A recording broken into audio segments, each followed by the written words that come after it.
हादरसानि दाब दाब जायगायाव नखराव रावबो गैयै थासारिखौ नायनानै सिखाव खावनाय जाथाया सानफा एफा बांनायनिफ्राय बांलांबाय थादों।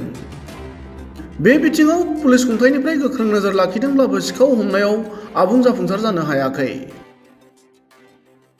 बेबादि समावनो बरपेटा रडआव इस्लाम धोरोम सिबियारि सुबुंफोरनि मस्जिदनि दान बाक्सुनि रांखौ खावनाय जाथाय सोराङाव फैदों।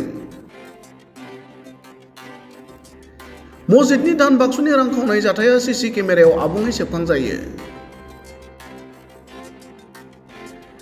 फुंबिलि 4 रिंगासो समाव उत्तर बरपेटा रड निसुका आन्चलिक जामे मस्जिदाव जायो सिखाव खावनाय बे जाथाया।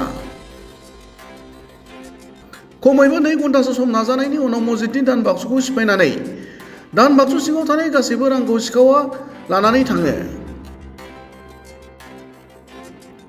सिखाव खावनाय बे जाथायनि सायाव बरपेटा रड पुलिसआ नायबिजिरनायखौ जागायो होनना मिथिनो हादों। बरपेटा रडनिफ्राय पुरन देउरिनि रिपर्ट, समनि रादाब।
Давай следующий.